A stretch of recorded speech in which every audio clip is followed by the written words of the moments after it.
ونصلي على رسوله الكريم أما بعد فأعوذ بالله من الشيطان الرجيم بسم الله الرحمن الرحيم قل لعبادي الذين آمنوا يقيموا الصلاة وقال رسول الله صلى الله عليه وسلم بين الرجل والكفر ترك الصلاة أو كما قال عليه الصلاة والسلام অধ্যকায় নাইমুল ইসলামতে দারুল উলুম মাদ্রাসা কর্তৃক আয়োজিত সাপ্তাহিক বক্তৃতা সেমিনারের সম্মানিত সভাপতি সুদক্ষ বিচারক মণ্ডলী, আমন্ত্রিত মেহমানবৃন্দ এবং আমার সামনে বাংলার দূর দূরান্ত থেকে আগত আইলাম পিপাসু ছাত্র ভাইয়েরা, সবাইকে জানাই আমার পক্ষ থেকে আন্তরিক শুভেচ্ছা ও অভিনন্দন। সম্মানিত হাজিরিন, আজকে আমার আলোচ্য বিষয় হলো এসে নামাজ কায়েম করি। এই বিষয়টি নিয়ে আমি কিছু আলোচনা করার চেষ্টা করব ইনশাআল্লাহ। সম্মানিত হাজিরিন, মুসলিম নরনারীর উপর সবচেয়ে গুরুত্বপূর্ণ ফরজ ইবাদত হলো সময় মতো 5 ওয়াক্ত নামাজ আদায় করা। নামাজ এমন এক ইবাদত যা সারা বছর দৈনিক 5 বার আদায় করতে হয়। মৃত্যু ছাড়া কোনো অবস্থাতে নামাজ মাফ হয় না। সম্মানিত হাজিরিন, কোরআনে কারিমে আল্লাহ তাআলা বলেন, নিশ্চয় নামাজ মুসলমানের উপর ফরজ নির্দিষ্ট সময়ের মধ্যে। ফরজ নামাজগুলো 10 বছর বয়স থেকে শুরু করে মৃত্যুর আগ পর্যন্ত যতক্ষণ জ্ঞান থাকবে। ফকির, বাদশাহ, আমির, সুস্থ অসুস্থ, গোলাম, মুকিম, মুসাফির সবার জন্যই ফরজ।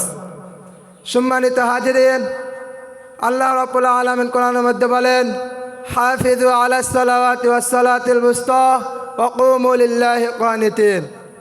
তোমরা নামাজ সময়কে হেফাজত করো, বিশেষ করে মধ্যবর্তী নামাজকে, আর আল্লাহর সামনে বিনীতভাবে দাঁড়াও। অন্য এক আয়াতে আল্লাহ তাআলা বলেন, ইন্নাস সালাতা তানহা আনিল ফাহশাই ওয়াল মুনকার।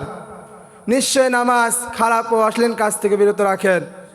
অন্য এক আয়াতে আল্লাহ তাআলা বলেন, ইমানদারের অবশ্যই সফল কাম হয়েছে যারা নিজেদের নামাজে বিনয় ও নম্র।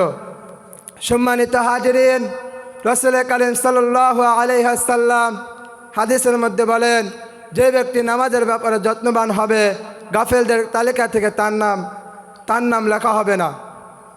অন্য এক হাদিসে রাসূল সাল্লাল্লাহু আলাইহি ওয়াসাল্লাম বলেন, নামাজ হচ্ছে দিনের স্তম্ভ।